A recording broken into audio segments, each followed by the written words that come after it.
Mr. Mr. Steve. Yeah, why You do can we launch start. this? Yeah, you can.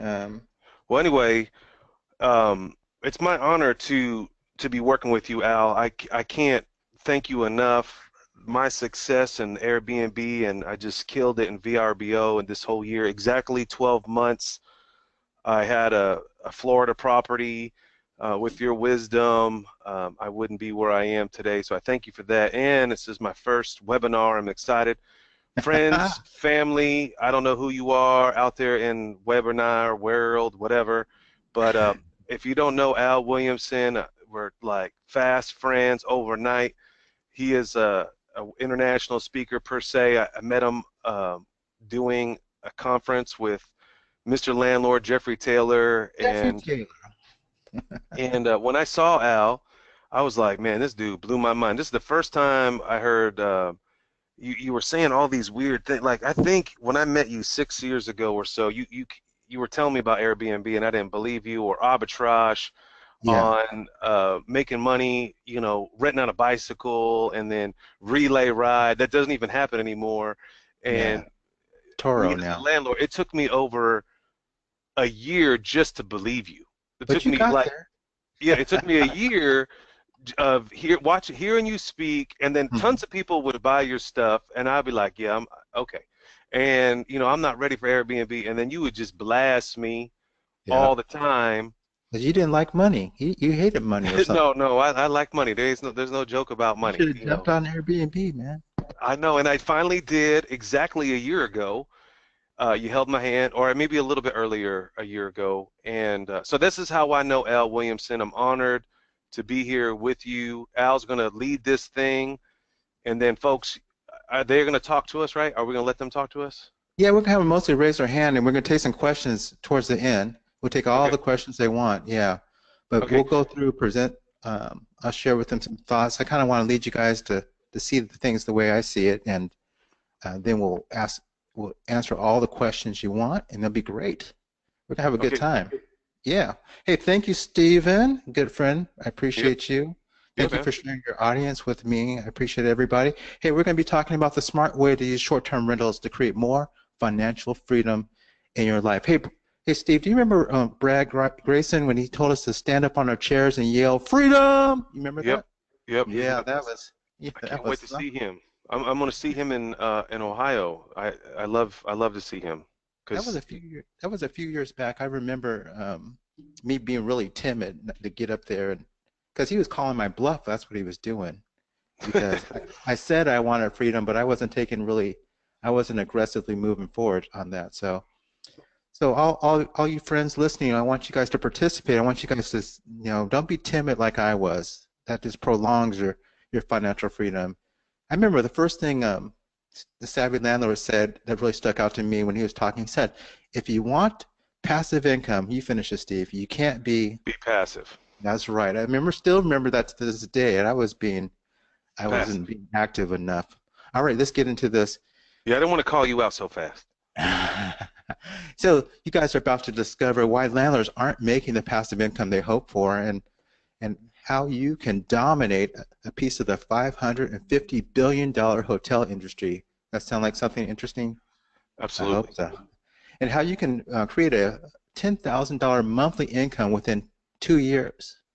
That's 10,000 coming to your account every month in 2 years. I'm going to teach you that. You could say, see you later to your sayonara to your W-2 job, right? With that kind Yeah, of money. absolutely. And this whole thing is going to be for you if you are interested in taking like a small sum of money. You want to be able to take a small sum of like $3,500 and turn that into a $650 monthly cash flow stream and do that again and again. That's how you get to that 10,000. That's enough to finance that car you drive, Steve. That little Yeah. BMW. It's enough. You could take $3,500 and then turn it into something that finances your car for you. That's pretty sweet. And if you want another strategy for your flips, if the more exit strategies you have, the better, right? Yep. Yep. And if you have a vacancy coming up, if you're a landlord and you have a vacancy, you're going to make a decision one way or the other. I'm hoping I can help you make the most smart decision that you can right now. And also, if you're house heavy, or if you know someone who's house heavy, you know what I'm talking about, Steve? Someone who Right. you got to get rid of this house for some reason. You can't, either you can't sell it, or you just have to move, or a loved one has to go into a care facility, and you got to get rid of this house somehow. The payments will just eat you up. You got to do something. If you know anyone like that, then you can actually solve their problem and make a lot of money yourself. That sound interesting? Absolutely. All Come on, right. get to it, Daddy. Get to it. Okay, I'm teasing a little bit. So this is not going to be for you if you're only interested in wealth preservation, don't want to take any risks. It's not going to be for you. If you think the internet's a fad, I can't help you with that. And if you're looking to get rich quick, this is not a get rich quick thing. It's going to take a little effort. All right, so we talked about how to interact with us. I'm going to be asking you guys to hit the hand button. Let's go ahead and do a trial now. Can you guys see the little hand button on that? This is how you can interact with us. It's going to make it a whole lot more fun if you hit that hand button. Does everyone do that for me? Come on, Remember, Kilos. we're not being timid. Come on, guys, find the Come hand on, button, Jason. raise your hand. Jason, I there see a you go. few. Come on. All right, there we go. All right, thank you. So that's going to make it a lot more fun for us, That's my peeps. and you can slow us down if we're going too fast. All right. All right, so who is Al Williamson? I am Monique's husband. That's my fine wife. And I got two beautiful kids. And so if you're trying to size up me, see how wealthy I am, there it is. That is it. I'm a happy man. And I'm also a landlord, been there for 21 years. I'm down to 15 units altogether. 14 of those are residential and 11 of them are short-term rentals. Okay, and I've coached over 250 people, landlords, helping them get started with Airbnb. That's what I do. And I'm a community advocate. You should know that about me. I believe landlords should be a blessing to their community and not a big old weight on them. And I'm an ancillary income specialist. Steve always gives me a hard time about that word. I Yeah, think because when we I didn't know first what it met, was. This is the first time I met you. I was like, answer. It sounded like a military term. yeah, you pulled me aside and Altered. said, brother, I said, what do they call it in Oklahoma? What? He said, side income, side hustle. All right, so we'll call that. We'll call it the side income. So I've been featured all over the place, but especially Investor Weekend. That was like the highlight of my career, man, Investor Weekend. You All right. cheeseball, man. You cheesy. Come on.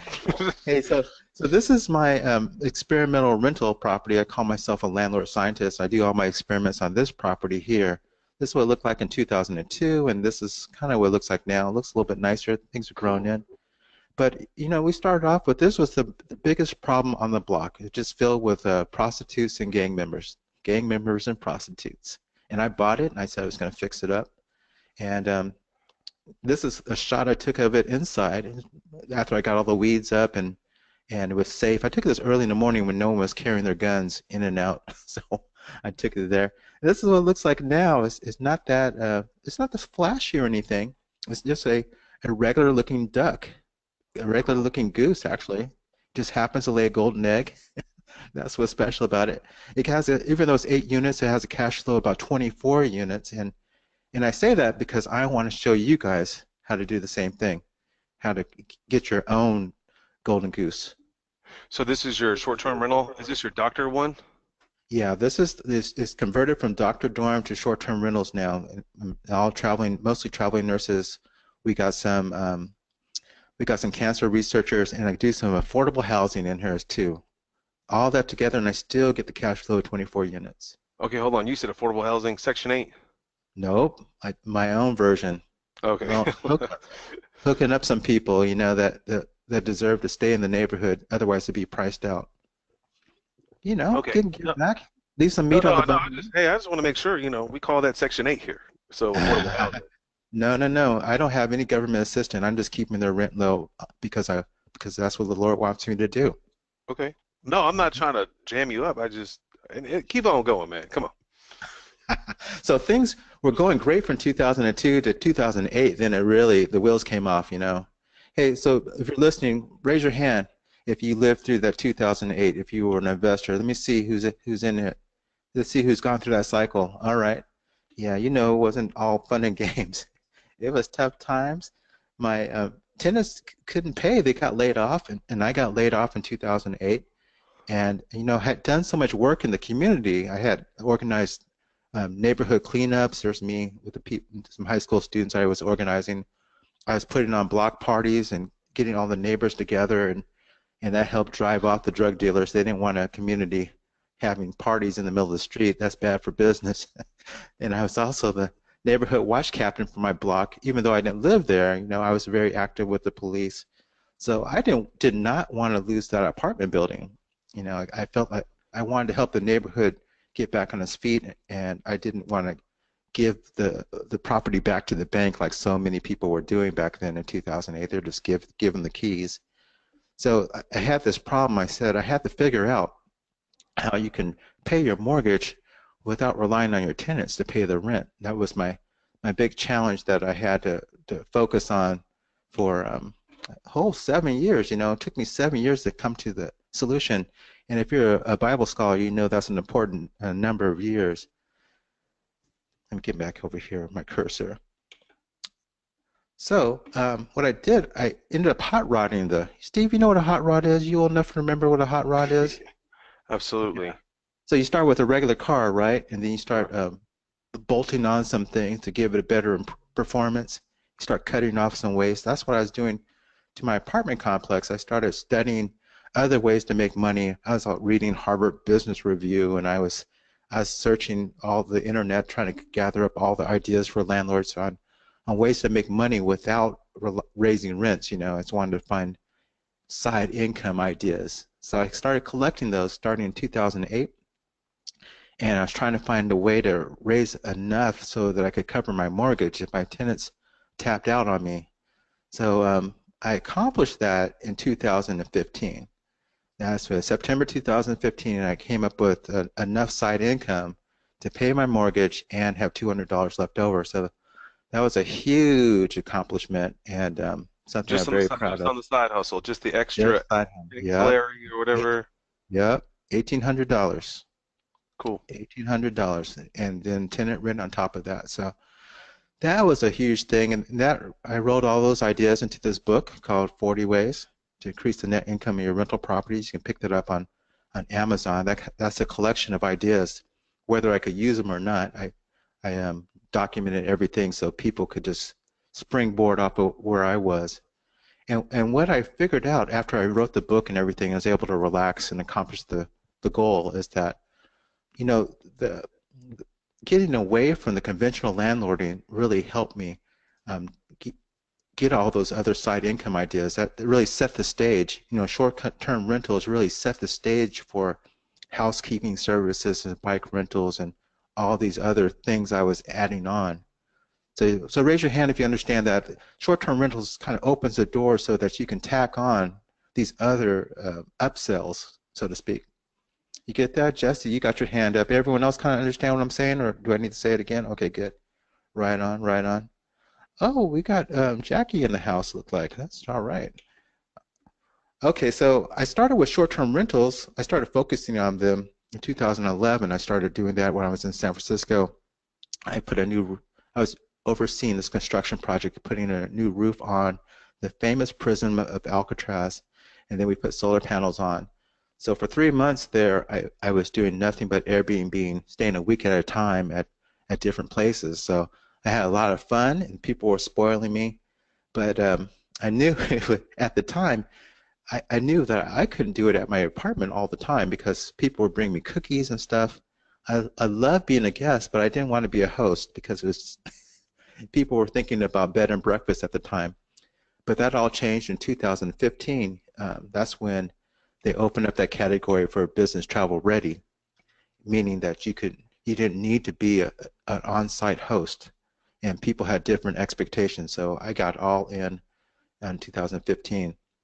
I keep my cursor over here.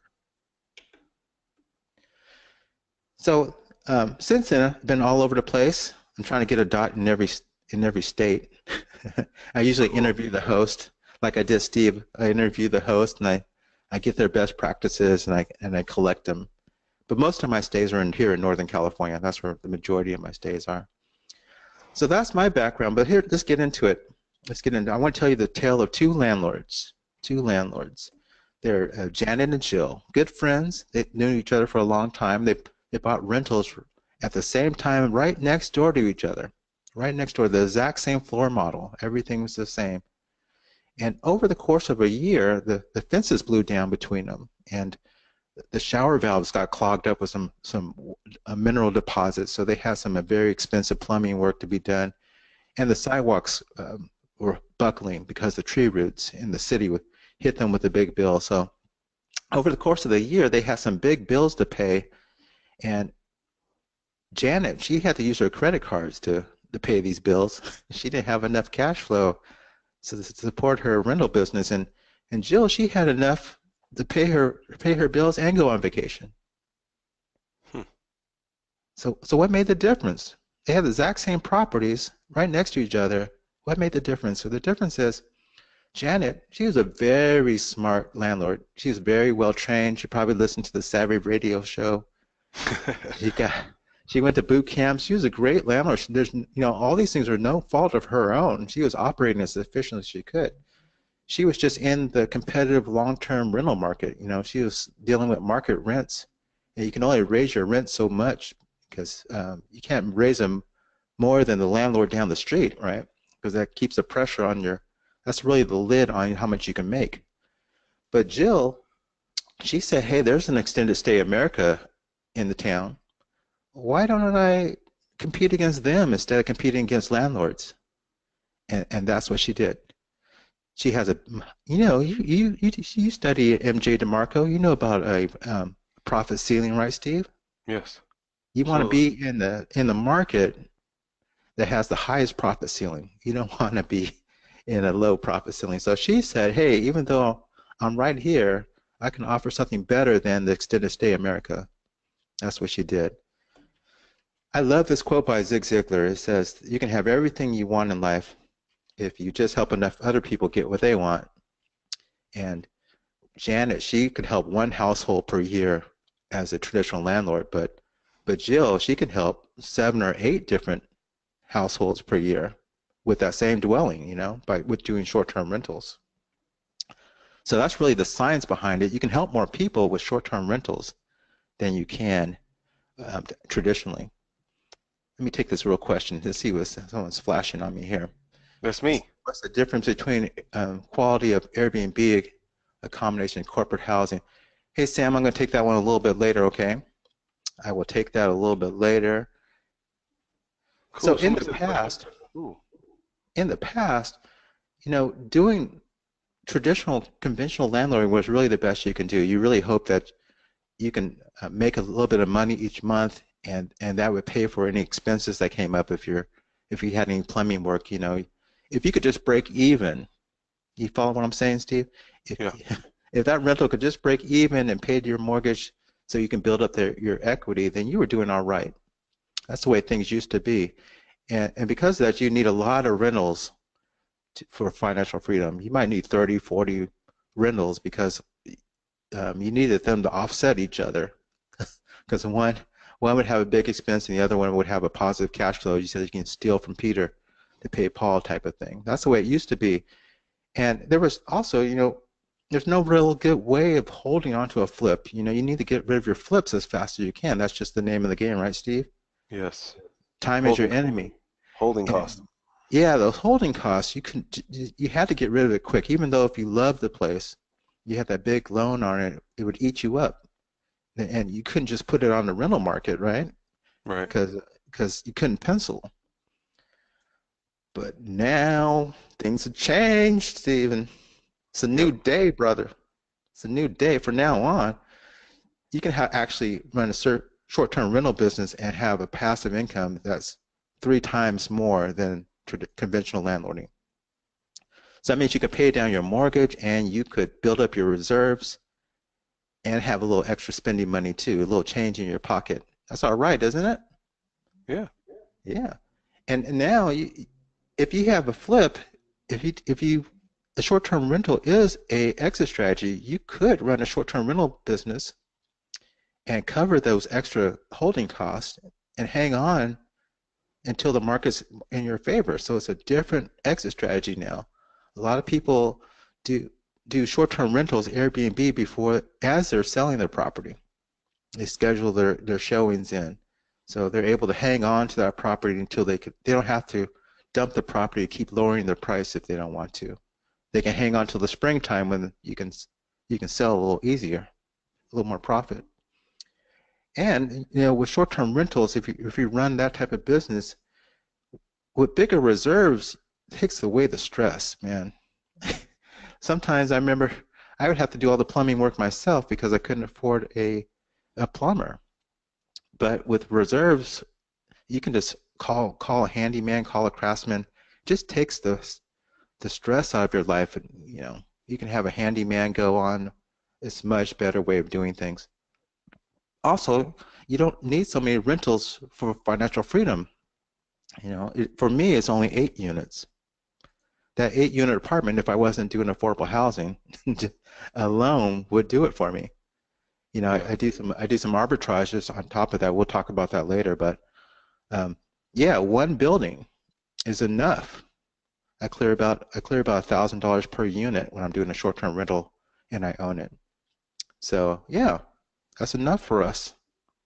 So it's a new day. And if you're looking for financial freedom, you know cash flow is important. So you definitely want to be in the market that has the highest profit ceiling, which is the hotel industry.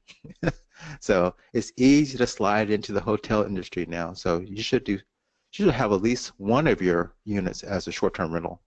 If you have a duplex, like a multifamily or anything like a duplex, let one of them be a short-term rental. You don't have to operate all your units the exact same way. So think about that. You should experiment. And the trend is so strong now. Cities are regulating because trying to control the phenomenon. I think Oklahoma City has some ordinances trying to control the thing, and Airbnb's been negotiating with different cities, but on their regulations, and that's good. You've got to find a happy medium. But Stephen, did you know that in the U.S., about 36% of all business travel, no, all travel, 36% is for people staying 1 month, 1 to 6 months. Did you know that? No, well, I just learned that you've been coaching Chad, and he's getting like 3 month rentals for Yeah. some weird reason, and he's barely doing the hard labor that Jackie was doing, with a lot of turnover. Now he has no turnover, which he's Yeah. making a lot more money overall, better tenant too. Yeah. Hey, remember if we got into the time machine, we would go back to when we started with Chad, and you thought, I think it's that in that one you thought was the street was too busy, isn't it? Yeah, it was over off of 36th and Penn. You said Yeah. it's too busy. Well, I mean, I don't know. I mean, it's close to Penn Square Mall, but he's been killing it down there in the Plaza area, more of a trendy place, and it's a huge, huge, massive home. I think he rents it out for several $1,000s, and Yeah, it does it's pretty well. It yeah, does it's really, pretty. really well. I mean, they're scary for me. The plaza, the big houses, you mean? Yeah, like when you got a mortgage, like say that I think his house is like a $150,000 house or more. I'm not sure. He spent a lot of money rehabbing it, Uh-huh. and when he decided when you guys were at breakfast, he decided to turn that into an Airbnb. Okay. And to sustain that mortgage payment, you've got to be making at least $1,200 a month. Okay. And what scared me just in that area alone, just a regular rental and of course an unfamiliar market of Plaza because it's such a hipster neighborhood and I don't know where these people are working. But then, man, I think he's averaging like $2,500, $3,000 a month. I mean, he's netting like 2,000. I'm not sure the last time I talked to him, but I know his rent was, almost double of what he would get on that, $150,000 rental. Yeah. Yeah. So it works everyone. We got some examples coming up. But that's what's amazing. You don't have to be on the beach. You can be in a regular neighborhood and crush it. But see, the problem is a lot of people get into Airbnb, investors, flippers, and regular mom and pops, and it's because it's easy. It really is. The system's very intuitive. It feels really good. It's kind of like a iPhone. It's easy to use. But the thing I always like to point out is it takes some skill to make more money than you would as a conventional landlord. And by that I mean the bar is higher for us if we're an investor. You can't just make the same amount of money as a conventional landlord and do all that extra work. That means you're not making any money. If you you have to make more money than a traditional landlord for it to be profitable. So Right. that's the difference in profitable. I like to say it's a horse race. If a conventional landlord or operating something conventionally, it'd be like the red jockey. And if you are doing a short-term rental and you guys come in at a tie and you're doing all that extra work, then on a net income basis, then you're not really profitable. You really have to outperform a conventional landlord operation to be considered profitable as a short-term rental. So the bar is higher. The bar is higher for us investors and landlords and flippers. We have to do something, operate really efficiently. So a solution to that is that you need special training and coaching for that because you're not going to get it from Airbnb because Airbnb tries to help you get a high gross because they get paid off the gross. They get like 3%, right, Stephen? I Yes. think you covered it this week.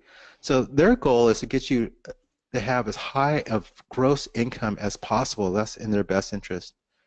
And a sophisticated manager, they get typically paid 20 to 30% of the gross. So again, it's in their self-interest to make sure that you have as big a gross as you can, gross income as you can. But as landlords, we only care about our net income. So you have to operate differently if you're trying to optimize and maximize your net income. It's a whole different thing. That's why I recommend people listen to a different voice if you're trying to get a net income. And that's what the solution is. To help investors win, the whole thing is about that horse race, beating a traditional landlord, making sure your net income is 2, 3, 4 to 5 times more than a net income of a conventional operation. So it's all about increasing profitability with that definition of what profitable. Profitable means that you are beating that baseline. And that's what's different. If you're just sharing your house, then you don't have a baseline. Or if you have just a vacation rental where you want to use for your own personal use and your frequent vacations, to the spot, and when you're not there, then yeah, make some revenue. Well, that's still kind of offsetting your personal expenses. That's not really the baseline. The baseline is for investors and landlords is the conventional landlord net income. So you have to run a race to outperform that. You guys raise your hands if you understand that. Raise a hand if you understand what I'm saying. There's a different standard. Good, good. Thank you. I see some hands raised. So that's really, really key. It might be kind of subtle, but it's really key that you need to focus on that, and you have to run your whole business to optimize the net income so you don't end up going in the wrong direction. So that is one of my main points here. Let's talk about that. How do you do that? I got some top secret things I'm going to share with you. I'm going to share 2 secrets because I don't want to go too long. I got a bunch of secrets, but these 2 are really key. Is to run a profitable short-term rental business. Now this is important stuff. So that's what I'm going to ask of all of you. If you put your phone in airplane mode so you're not surfing, because this is really important. And if you are on Facebook, I'm going to ask you to log off because this is a live GoToWebinar. And if you're Skyping, log off. This is really important. These 2 things I'm going to share with you will allow you to make enough money so you can walk away from your job if you have a W-2 job. Okay? So do that for me. All right, 2 secrets. Secret number 1 is that you can create a housing vending machine if you do this particular thing. All right? And secret number 2 is that you can easily double your net income. And remember, I'm focusing on net because that's really all that matters. At the end of the day, how much you take to the bank and stays in the bank is all that matters. How much stays in the bank. All right. Where's my cursor? There you go. All right, let's go to secret number 1. What do you think the blank is, Stephen? You can create a housing vending machine if you want to take a guess at it? If you be ready, take the chance, like That's pretty good. have the available resources, of course, If you put, systems. Yeah, if you that's put awesome. systems in place, if you put systems in place, those are all good things, though, Stephen. But you want it to operate without you. That's why you have all those books that you write, all those best. You collect best practices all over, and you share those. Because Yes, when you have your systems in place, I think you have a bunch of checklists, don't you, Stephen? for everything, even for my cleaning lady. Yeah, it just makes it really easy. You got to have some good systems. I like to say a gumball machine as an example of a vending machine where you can actually see the product, what you're selling, and it accepts payment on its own. Actually, the person buying it is doing all the work, right?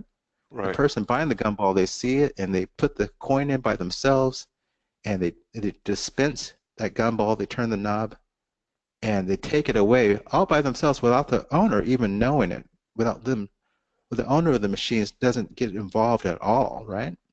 right, That's the mindset I want you to have for short-term rentals. The owner really needs to get involved or pay attention when it's time to restock and turn over. That's if they have their systems in place. Let's take a look at what that means for short-term rentals. So short-term rentals, you can see the product with Airbnb and VRBO, all those online travel agencies that they have. You can see the product, and you should have some very good pictures so that people can see your product. And these online services, they do all the payment acceptance for you, so you don't even have to worry about that. Just like a vending machine. This dispense is where people mess up. It's, now I'm not talking about letting themselves in. There's lots of ways of key boxes. I think you use a key box. That's all you really need to let yourselves in. You can get fancy though. I yeah. think I use a get savvy, Wi-Fi. right? Yeah, Okay, yeah, yeah. You take it up a notch, right? You go to Wi-Fi. There's all kinds of technologies, and that's what people stop. They stop thinking about dispensing as soon as they take care of the lock issue, but that's just the beginning of dispensing housing. There's a whole lot more to it so that people don't call you. That's the whole thing. You want to have all your systems in place so people don't call you, don't bother you, just like the owner of that gumball machine. He's not bothered by because he has everything is working. The guest staying there is able to find everything they need. It's all laid out with good systems. And when it's time to turn over, when it's time to after they've left, which they should have a great system for them leaving, then um, it's time to restock. And that's when they need to pay attention to restocking, okay? And that's where the most of the problems is in dispense.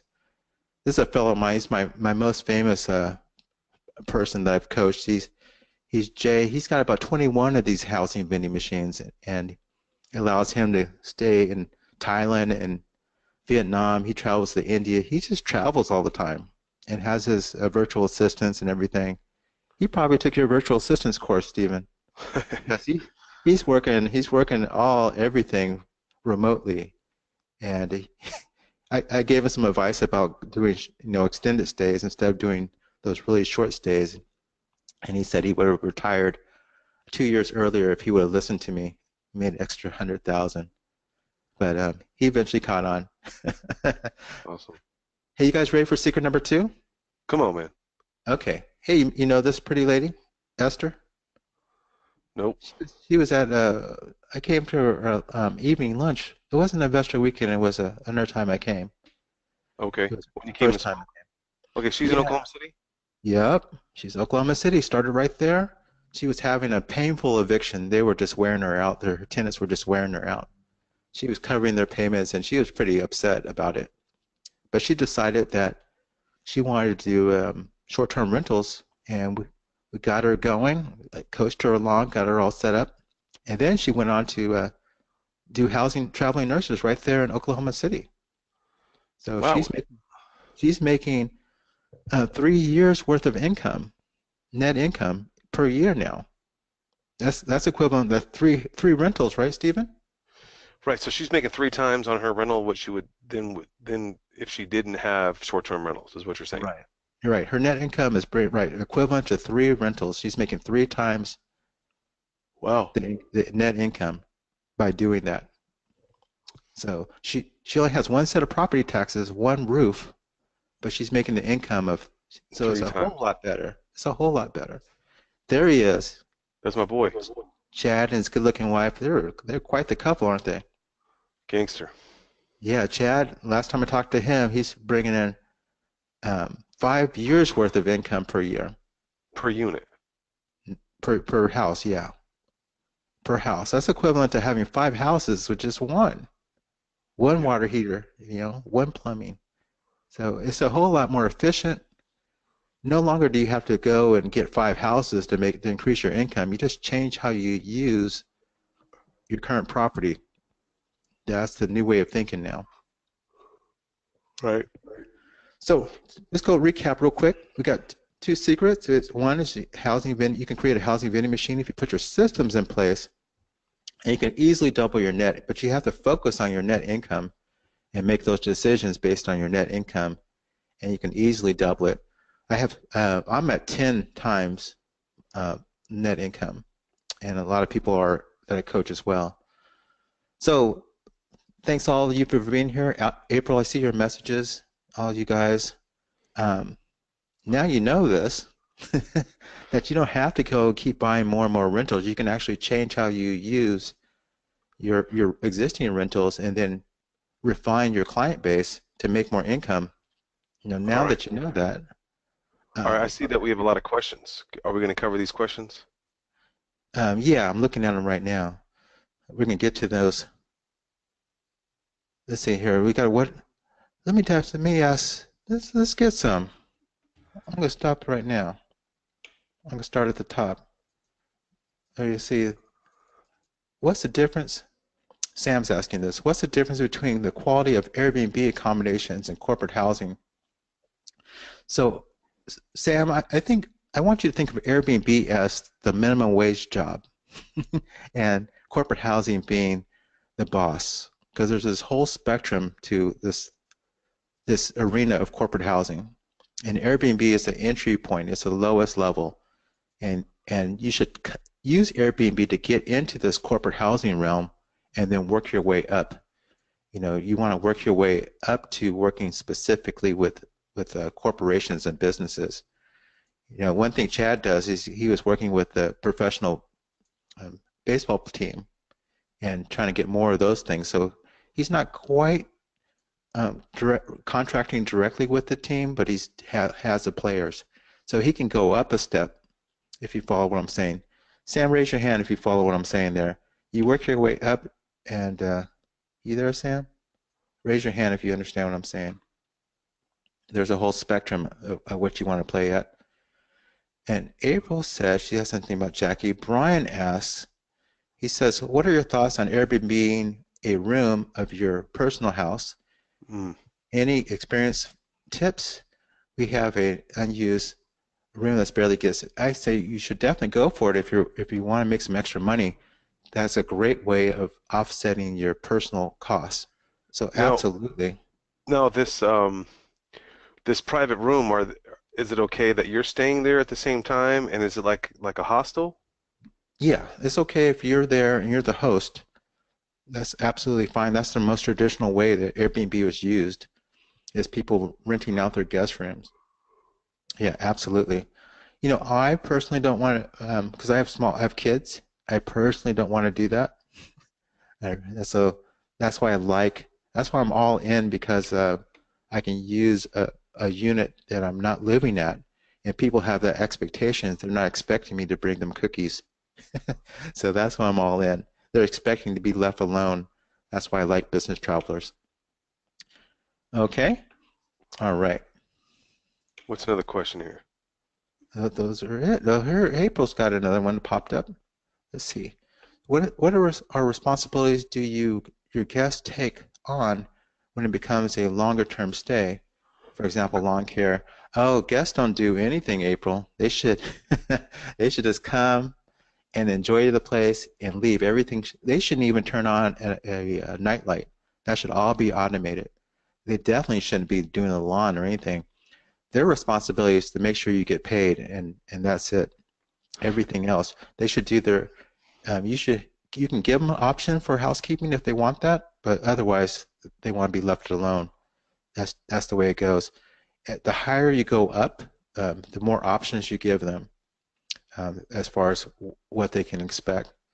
And who does your cleaning? Kevin says, who does your cleaning between tenants? You know, I have a cleaning service, two of them. I have a backup cleaning service.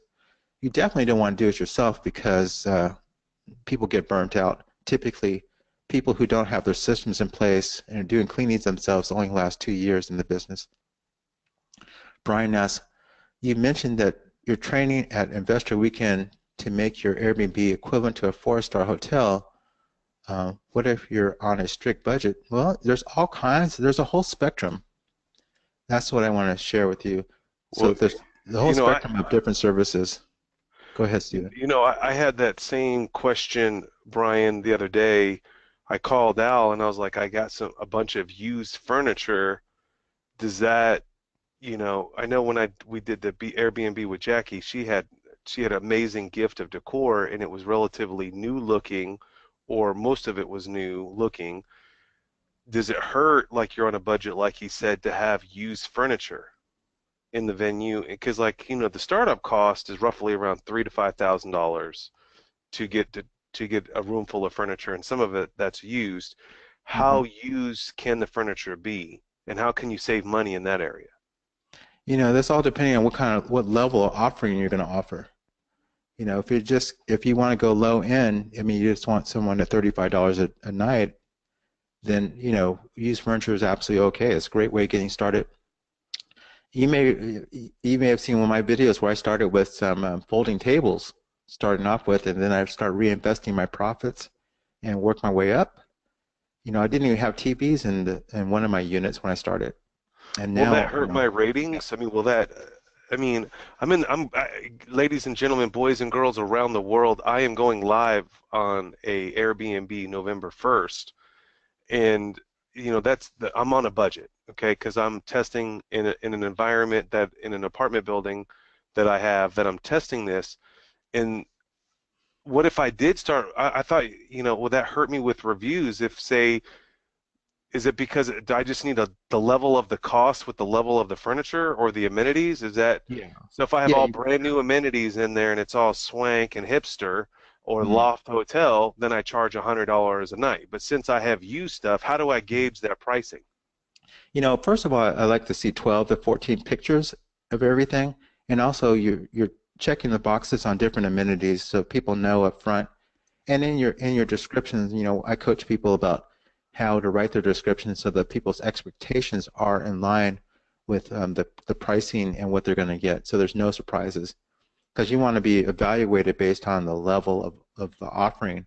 You don't want someone thinking that it's the Trump Tower when you go in. So you want to be truthful and get their expectations correct, and that's in the part of the Airbnb listing itself to help So, them with that. so what you're saying in that listing, hey, I got coffee stains on my couch. That's why it's cheaper. I mean, No, like well, first, as a marketer, I want to be a hustler and say, hey, my yeah, place is bomb. It's walking distance to downtown. that's right, A right, hotel room is 150, but rent my place out for 75.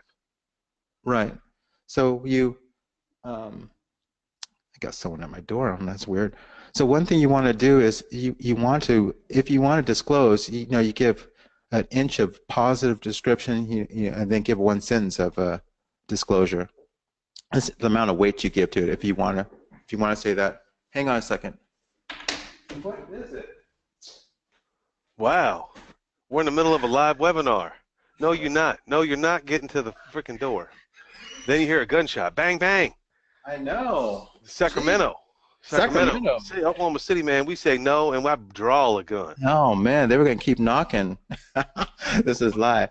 So yeah, that's what I want to share with you is if you want to disclose those things, then you can disclose them, but you don't want to give them a lot of more than one sentence of disclosures. You want to keep it positive and also make sure your pictures are there, so it's good. Have you had any problems with you have an Airbnb, it's going well, and then you decide you have people booked out 6 months, 8 months from now, but you decide to turn it back to a regular rental? How do you cancel those people? How does that work? You can just cancel them because you're not going to be worrying about your ratings anymore, and you're giving them plenty of notice. So It's not like a last second notice, so it's fine. If you decide to flip it back, that's absolutely fine. You know, you're gonna take a little ding in your superhost status or whatever. But So the best thing is just to take your property offline temporarily, or do I show it as being booked? Say I'm in between, like I'm going live in November, and then maybe I want to take off in January, I don't know, and then I might want to go back live again. Do I just book all those dates to yeah, make it seem you can block them. okay? You can actually block them. Hey, let me get Russ's question. He says, how about items like toilet paper, soap, and expendables? Well, you know, I drop some. If I have a 6 month stay, then I'm gonna drop off a care package of toilet paper and things like that. That's really no big deal. It depends on how you want to do it and what your understanding is with that guest. Hey, Octavius, says, do you think it's wise to buy a condo townhouse in a hot downtown market? You know, I do not like homeowners associations, but you definitely can do it. That's not where I would put my effort. And Well, I'm going to talk to you because homeowners associations, they change their mind and they come up with they can change it at the drop of a hat okay, just by changing the rules. so let me talk on his question. Which Hmm. is better, a condo or a house? You know, if the house still could be in a homeowners association, and they can always change their rules. So if No, that's but I the mean, like overall, which like is it better to have it in an apartment? Is it better to have it in a condo? Is it better to have a single family home? you know, it's gonna. I would at first I would. You know, if you're saying if all the location was all the same and they're right next to each other, Yes. then I would, as someone who's interested in the profit, I would go for the smallest unit in the nicest spot. So I wouldn't have a whole lot of Cheaper. things to furnish. Yeah, the Yeah. startup cost is less, and I'm getting that. There's a big demand for it, so that's what I would go for. Yeah. Hey, let's see. Let me keep moving, and I'll take some more questions a little bit later. Let's get some more of this in. Thanks for the questions, guys. I appreciate it. So I'm glad, you know, now you got something to think about with now that short-term rentals is an option. And I know for sure in Oklahoma City, there's like five different companies that have extended stays. So extended stay market. I think, Stephen, you remember when you were growing up, there was no extended stay. There were just hotels and motels, right? No, it's a relatively new thing. I remember when they started popping up, what, 10 years ago? Yeah, it's a new thing because more people are mobile now and people are staying 1 to 6 months. So that's a whole market that's just going to keep growing. And Just I converting. ran into someone at a store, and they are working at a day job, and they're living in an extended stay. And Okay. not because they're trying to build something like what normal people think. That's just because that's the environment I think that's becoming socially accepted. I'm like, how do you fill out an application? Hey, I live at blank blank extended stay. I mean, I wonder how that employer is receiving that, Well, you you know, know. the trend is definitely growing. People want to stay in this city for 3 months, and then they're going to want to stay because there's the internet now. You just need your laptop. Wherever your laptop is where you're working. True. So that's just going to continue to grow. So what's a reasonable goal for a short-term rental? And I always tell people $1,000 per month per unit. So it's a realistic goal. Like net or gross? That's net. Okay. That's a Okay. net. And you know, here's Chad. I sent Chad an email. I said, Chad, tell me what's your net operating house? You know, he's got two houses. If you did a traditional landlord versus a short-term rental, he says this Rosemary place, one of his places, he says as a conventional landlord, he would have netted $200. But as a short-term rental provider, he nets $800 to $900. That's what he's doing. And he said his second place, he would have just barely broken even or lost money. He says I would lose money or barely break even, but he says he's netting $1,000. That's not just in California. That's right there in Oklahoma. Okay. Yeah, and he's a personal friend of mine. And I hear this all the time. A lot of people I coach are saying the same thing. So that's how powerful it is. That's equivalent to some people are happy with $100 of net income per month per house. And they do the math and says, okay, if I want to have $5,000, then I need 50 of these instead of changing the use of the house. and bring it $1,000 a unit, then you only need 10. It's a big difference. It's Right. a big difference. So anyway, there's so much I want to share, and there's a lot of things going on here. Let's see, let me take another question here. Can you explain? Let's see, Russ said, for cleaning. Lynn, so Russ says, for longer term stays, are renters responsible for cleaning, laundry, linens? I say yes, and also you can upsell them. That's what I was talking about before. Just getting onto short-term rentals gives you a lot more room for upsells, and of course you mark up on those upsells. So you can make a lot more profit because that's the market you're in now. See, Kevin asks, he says, can you explain a little bit on how to find a corporate guest, like a 30-day rental? You know, I'm gonna give you a resource towards the end of this that's gonna help you do that. That's something I coach people on. And then Jesse says, how do you go around the fact that some leases, or maybe all leases, don't allow subleasing it? And Jesse, you know, the thing is, there's all kinds of holes in that language, and it also is a lease clause that is negotiable. It's not something that came down in the Ten Commandments. It's just like if you're negotiating the purchase of a house, everything is negotiation. You just got to take Stephen's negotiating book. You got to read that book. Did you finish that book, Stephen, on No, negotiating? it's a course. I have never released it. I mean, I think you saw it, and it's 90% done. I just never finished it. Just Okay. welcome to the world. Yeah. Yeah, that's all negotiable, just like anything else. It's not something that you can't. And even if it was, there's all kinds of ways around it by joint venturing and positioning yourself as a manager, all kinds of things. But yeah, I coach people on how to do that. And it's done all over the country. I talk to people. I have a monthly call, and I talk to people about exactly how they're doing it. They are doing it and taking the money to the bank. So it's happening. All right. So there's so much to share with you guys. I put together, well, first of all, let me ask you if you're tired of the limitations. A lot of times people think they have to come up with the money for the down payment, so they can't get involved in rental business. Or, you know, there's so many excuses. They can't find anything, their credit's bad, all that stuff. It is all changed now. So if you're tired of limitations and you want to do something different, now that we have the internet, now there are short-term rentals, you can get going now. So if you want limitations, you can have them, but if you want to skip by them, this is definitely a way. If you might be ready to give short-term rentals a try, that changes the whole thing, and I want to share that with you. If you like my help, I have a resource. I want to show you that. If you guys want me to, I can keep asking questions, or I can tell you about the resource I have for you. Why don't you raise your hand if you want me to tell you about my resource. Let's see, three. We got a whole bunch of people, Stephen. They're giving me permission. Come on, Sam, get this on, Daddy. Let's get this on. okay, they're giving me permission to go. Okay, so my resource is called Airbnb for Landlords 2.0. I've been improving it, so we're released 2.0. It's coaching and training. That's what's different. It's coaching and training to make sure that you get what you need so you can move forward. Coaching and training. So what's in it, here's what's the contents of it, is that there's an overview module which has everything, basically everything you need to know in this overview module to help you understand how much you're going to earn and how to analyze the competition, everything in this overview module, okay?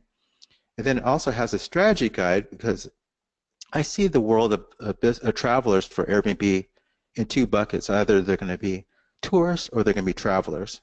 And my focus is on travelers. So this strategy guide is all about how to get into the travelers. I think everyone knows how to do tourists. That's a regular Joe on the street.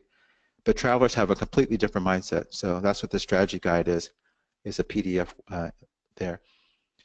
Also, it has a workbook, which I'm super proud of. This walks you through everything, gives you a lot of things to help you out, like a welcome letter template, guest manual, and scripts on how to get 5-star reviews. Remember we talked about dispensing housing. This is all about dispensing housing to help you get a 5-star review. And when you're doing online business, reviews are so important. And plus there's a lot of analytical stuff in here. I'm really proud of the workbook. I got this review from Kristen. Christine, she's, because I do a lot of personal service. I get on the phone with you all the time. And she says, Al support is second to none. And I love this quote. She says that Al is to Airbnb what Tony Robbins is to inspirational change. Can you believe that, Stephen? She said that. I love that. All right. I give this video of my startup unit I was telling you about. I started off with folding tables and things and what it looked like when I started. This is kind of your question, Stephen, and then what it looks like a year and a half later. I show you how to check yourself in, how to make guests feel safe, which is all the What's this stuff. T-shirt you got going on there? I have something called a utility first design. I always pound that. That's about how to spend your money. I want you to spend your money on safety and things first before you do art. I'm really strong on that. In my course, there's unlimited email support. So I get back to you right away. I spend not most of my day, at least an hour a day getting back to people right away. Because you got to know how to handle situations. Things always come up, right, Stephen, like that bad review or something like that. Yeah. You got to know how to handle it. And so I'm in everyone's business so I can answer your questions really quickly. And there's 12 monthly group calls. That's where we get everyone together so you can hear the latest news. I share that. I give you an update. And then you can get the group's input on your ideas and you can hear what they're doing. And also I record it so you can get the replay. And there's 12 lessons. These are really important so you know how to reject people, fair housing laws, because they're different than landlording, and how to transition from nightly stays to monthly stays like Chad and Esther did. So that kind of answers your question, Jesse.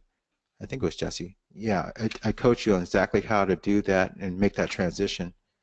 So all together, all this stuff, this quick start kit is all together, all those things is a value of $947, but I got a whole bunch more stuff to show you with that.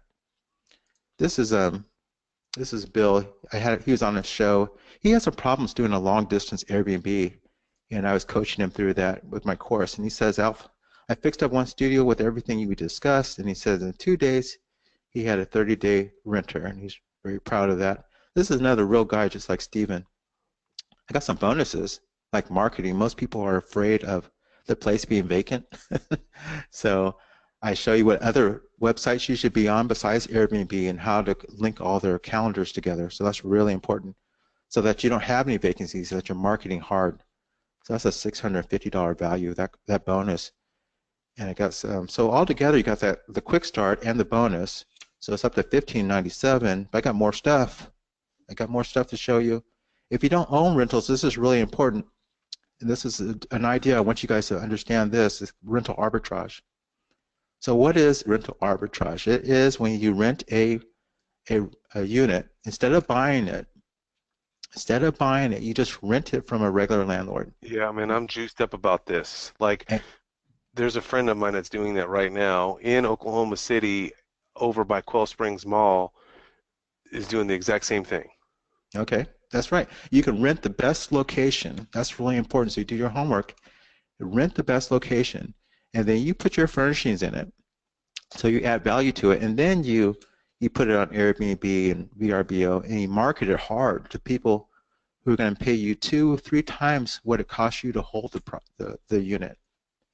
So if I rented a unit from Stephen for $1,000, I would go on to Airbnb and all these other places and get a gross income of $3,000 or $2,000, and then I cha-ching keep the difference.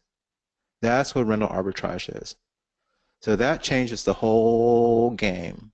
You don't need that down payment anymore. Okay? You don't even need to wait for the property to go up for sale to get it anymore. And I'll buy the furniture for you on a loan, and you just pay me back monthly. How you like that? Yeah, like there you go. like rent a center.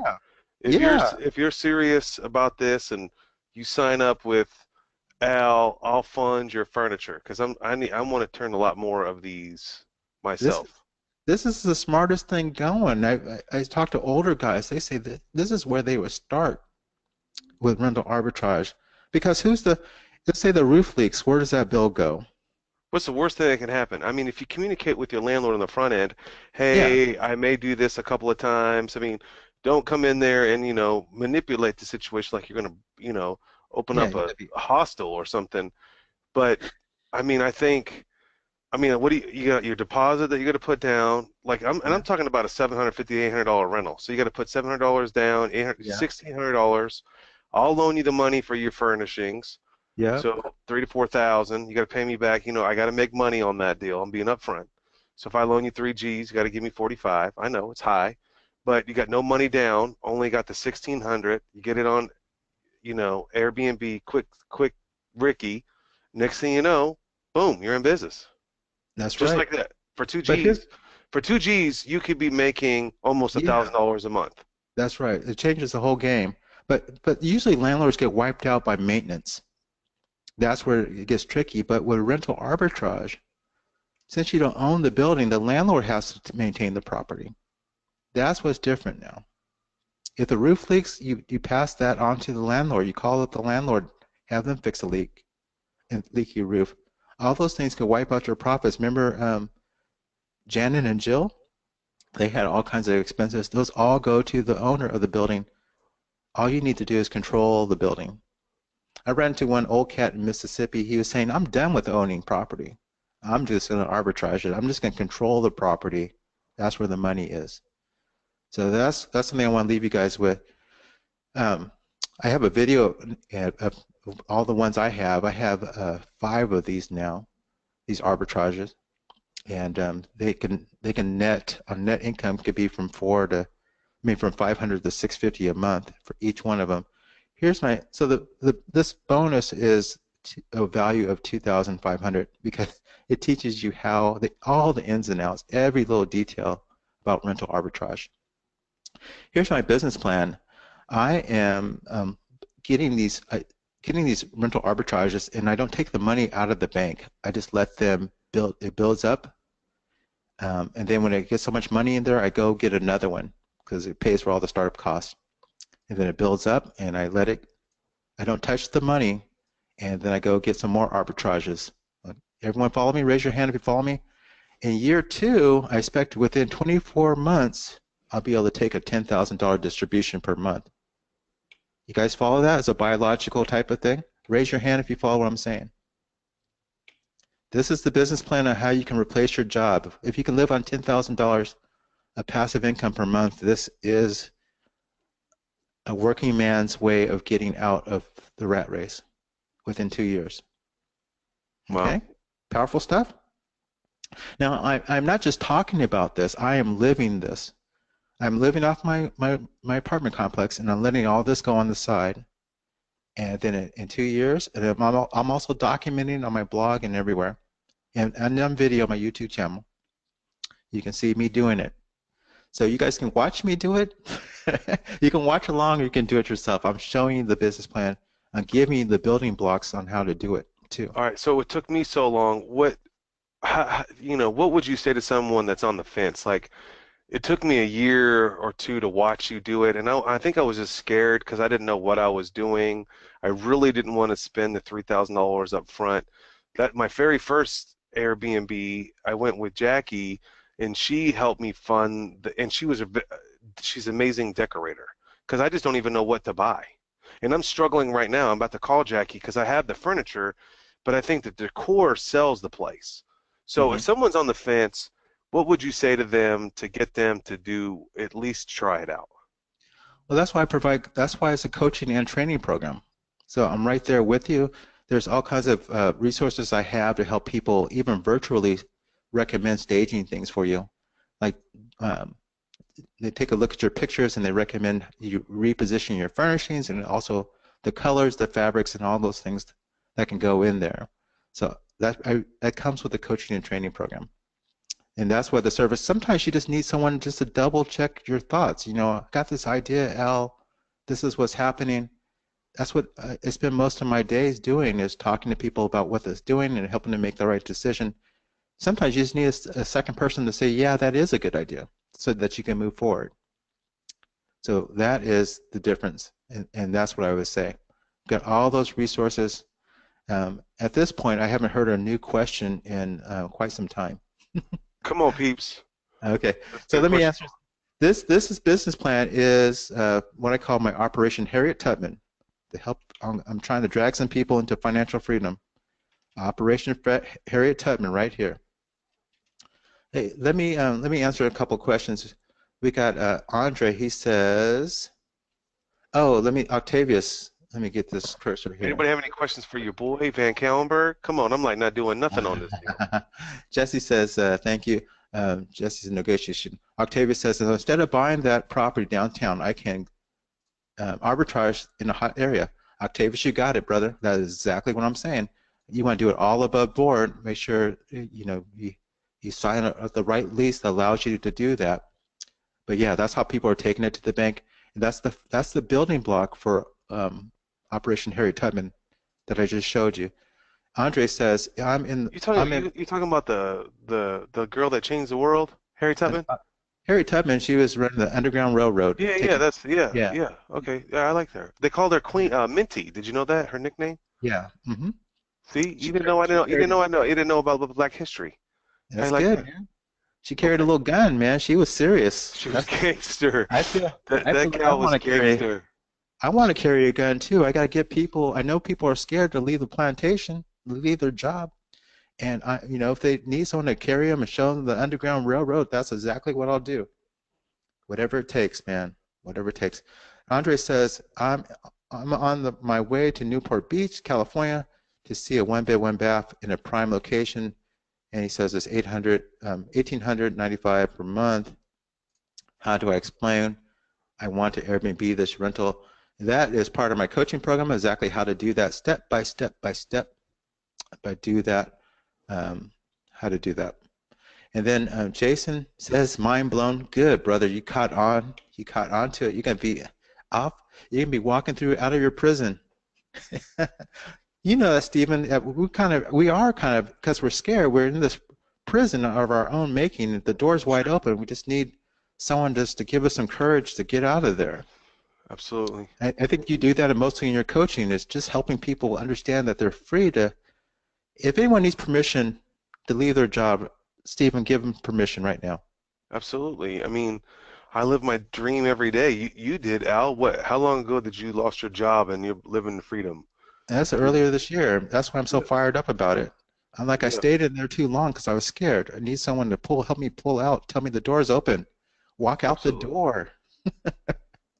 You got abundant life, but you got to walk out into it. You can't just Yep. you can't stay in your shell. So Okay. let's ask another question. How many people have Airbnb right now that are on this deal? And we got Yeah, to wrap raise this your up. hand. I got about 10 more minutes, Al. I got to see my children at Okay. 8 o'clock. Okay. Sorry. I mean, Oh you guys man, can roll on. Yeah. we're going long, aren't we? Yeah. All right. You guys, raise your hands if you got an Airbnb right now. Okay, hold on. Let me get on there. Okay. I Who has an cleared it. Airbnb? I don't Okay. see any hands. I don't see any hands yet. Okay. Oh, Jackie jumped off, I guess, because she couldn't get on or something. Oh, there she's Okay. on there. Okay. Oh, Oh, we got April. April. Okay, cool. Oh, that's April. Okay, that's that. She runs that one. Okay, cool. Okay. Anybody else? Is Who's on? April Denise? Yeah, I think April works with Jackie, if that's the Okay. same gal. Okay. Um, who's so Octavius is about to turn one on? Is that right? Yeah. Pretty soon? Yeah, Okay. that was Renee. Andre. That was Andre. Got a bunch more questions. Let me finish this up and then I'll take some more questions at the end, okay? Okay.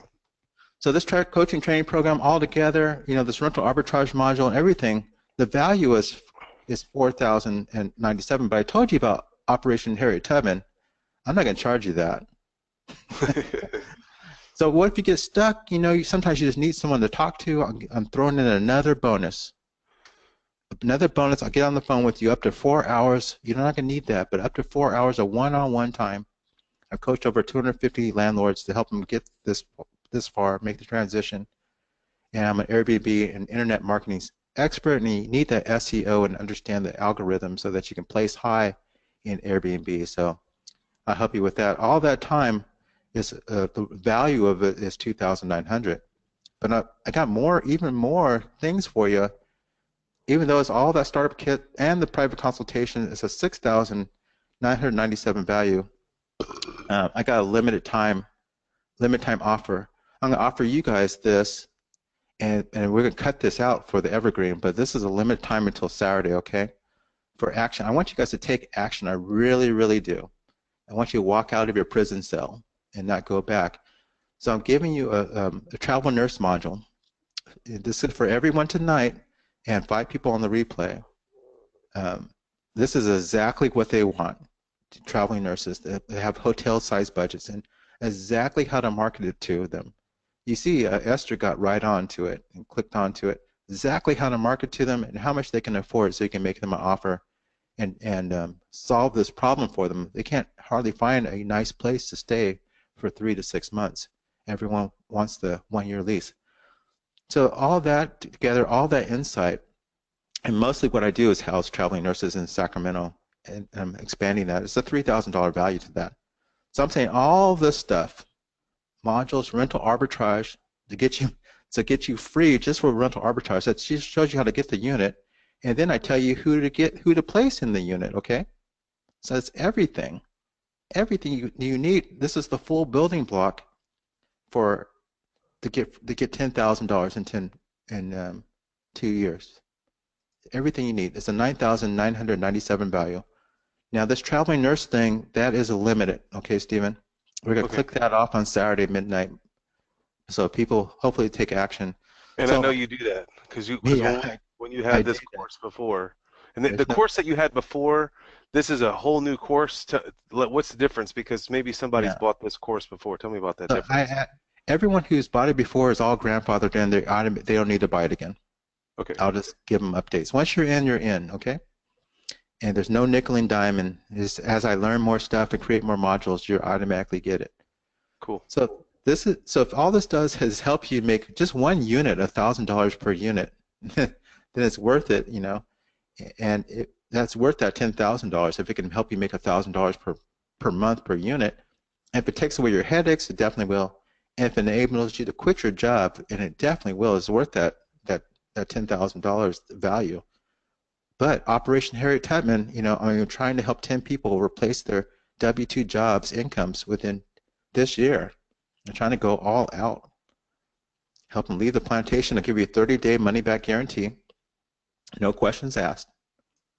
And of course, I'm not gonna. The value is absolutely this. No fluff. I'm not guru fluffing you with this value of $9,997. But you know, I'm not going to charge you that. Again, risk-free, because you got 30 days to look it over. You can actually look it over, read everything, have coaching from me, and still return it. Okay. Now I'm showing this until October 21st. Is offered for $497. Just $490. That's about 5% of the value. Okay. So right now you can keep on the same path. You can keep coming up trying to scratch together a down payment to buy a house that barely cash flows. At the end of the year, you may have paid down your mortgage, but I'm sure you're not going to have any money left to take your family on vacation. You can stay on that path and keep buying more and more rentals, or you can change the use of a rental. You can even rent a unit and not even own the unit and operate it as an extended stay and earn far more money with much less stress. Those are your choices. And if you choose to go with the second route, you know, I'd be happy to help you avoid all the expensive mistakes for only $497. So what you do is you go to airbnblandlord.com/savvy. I got a special offer there for you. Savvy. And you click on the button that says add to my cart, and then you're going to see this scene. And there's a countdown clock on it because we will shut it off on Saturday. And you click on the Enroll Now button if you want to get in, and you see the screen. You just enter your financial information, and then you have access to all the files. You download those files, you start going through it, and then you send me an email, and we set up a personal action plan just for you, okay? A custom action plan. And I have a bunch of your dual CDs here at the office, and if someone signs up, let me know, and I'll mail them the 2 CD packages, 2 hours of your last seminar. Okay. So I'll mail that to them too. Okay. So I've answered a lot of questions. I know it's getting close to that 1 hour mark. We want to be respectful of that. Again, this offers, I have this to Saturday, October 21st, not Sunday.